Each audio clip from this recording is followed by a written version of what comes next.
This is Open to Hope Radio, featuring Dr. Gloria Horsley and her daughter, Dr. Heidi Horsley, coming to you on behalf of the Open to Hope Foundation, dedicated to those who are looking for hope after loss. Now, here's Dr. Gloria.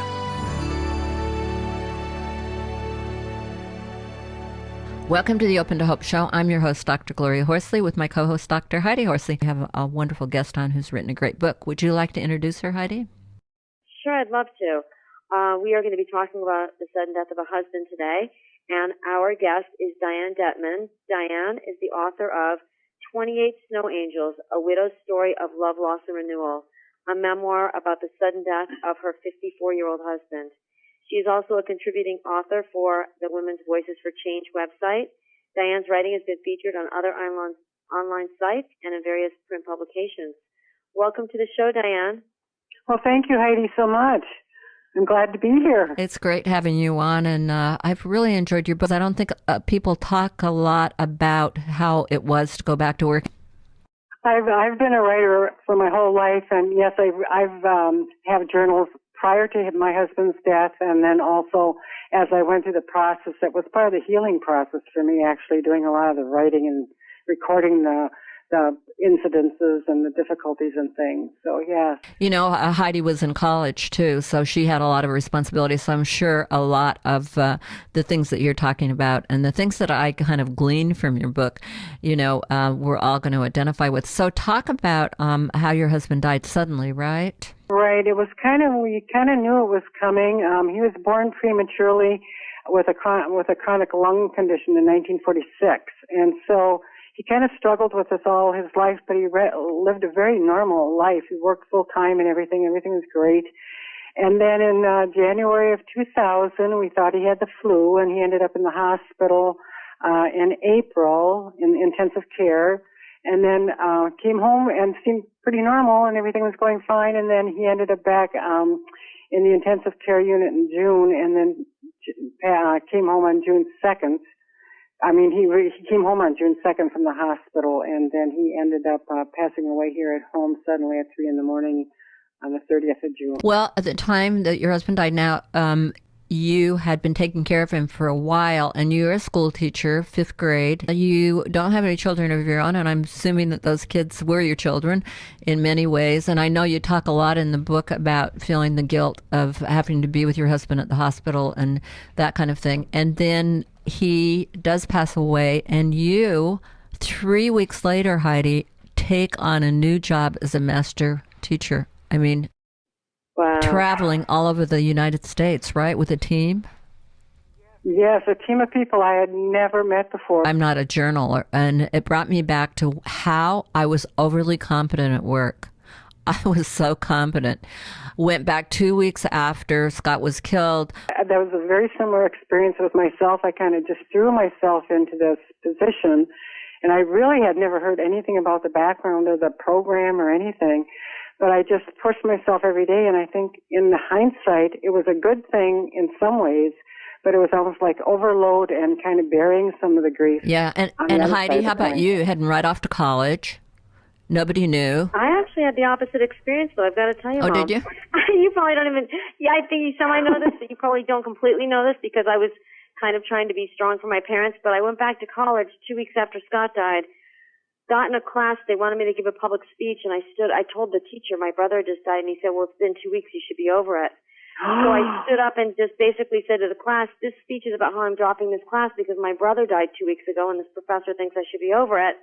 And then I proceeded to kind of do so poorly in school and get basically fail that I dropped out of school for a semester. So wow. I kind of imploded. All right. Well, maybe. So I couldn't concentrate. I couldn't concentrate on anything. Well, maybe you're doing what Diane and I should have been doing because you know because you can't do it when. Well, I always feel sorry for kids that are in high school because you can't do it. I mean, you can't just stop. It's really hard. But a college person, I guess you could stop. It actually was I went into the ER twice with anxiety anxiety and panic attacks. Even taken on a night class at the University of Wisconsin, teaching a class to graduate Of course, students. why not overfunction? Of course.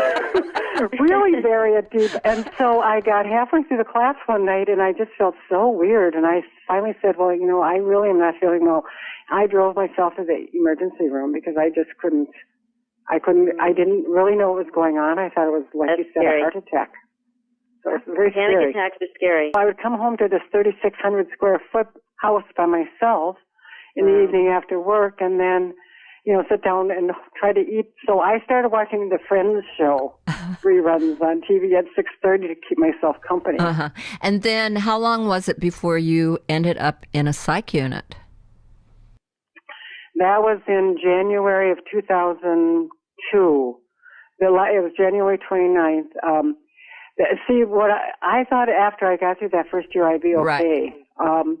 But I actually hit the wall 18 months out, and I did call 911 because I was terrified. A lot of it was anxiety, and I was pacing the floor. I think I had just so many things I was trying to cope with and do between my job and this class I was teaching, and it just all and I had a trip ahead of me going to, I think it was someplace out east for a training trip.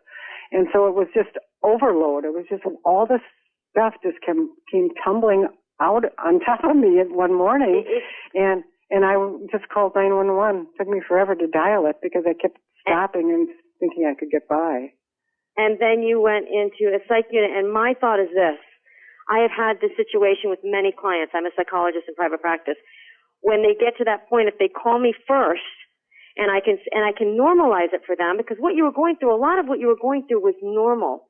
Being very overwhelmed and very anxious and feeling like the world was caving in on you. And those are the times where we need to we have people that are around us that can relate and that can normalize what we're going through and that can support us. Sometimes these feelings of, I'm going to explode, I'm going crazy, can kind of just dissipate eventually on their own. I don't know, but I'm wondering.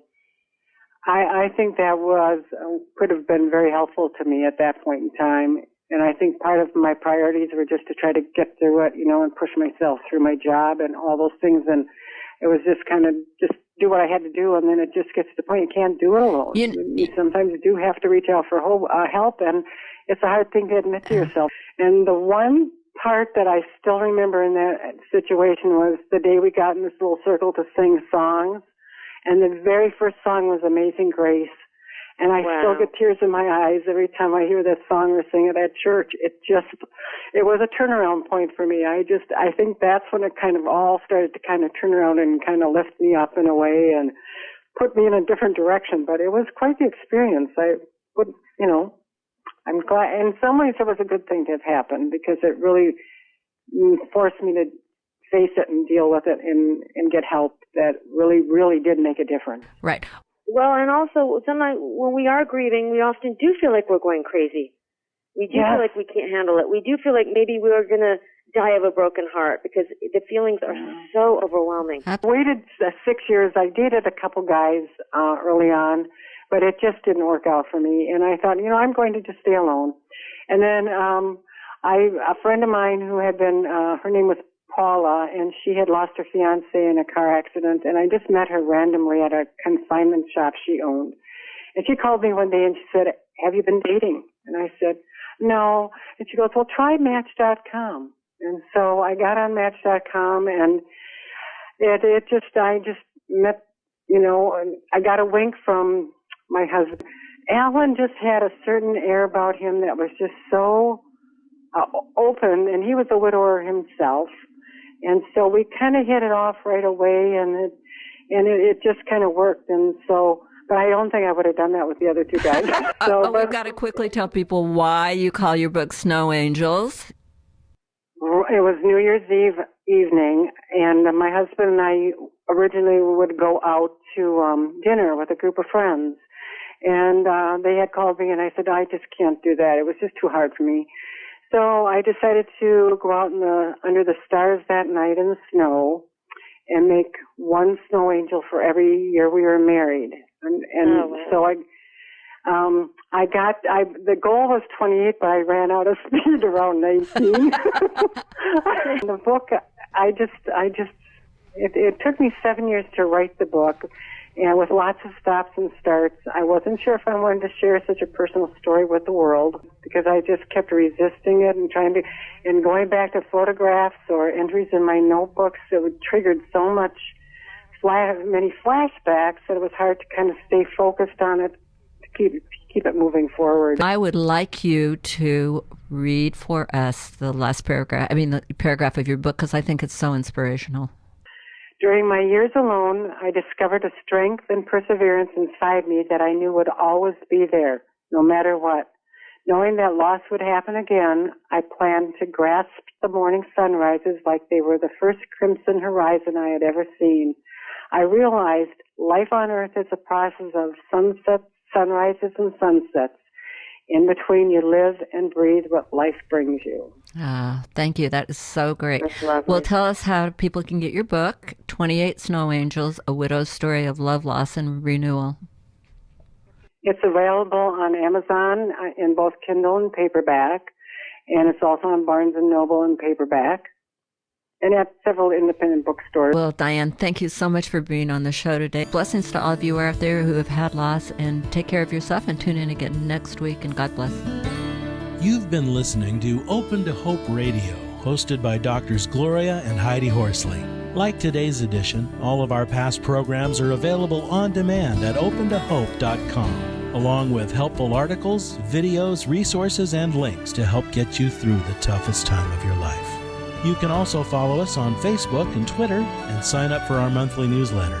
Again, that's opentohope.com. Check it out today. Then be sure to stop by next Thursday at 9 a.m. Pacific Time, when we'll be posting another edition of Open to Hope Radio. Remember, others have been where you are. They made it through, and you can too, as long as you're open to hope.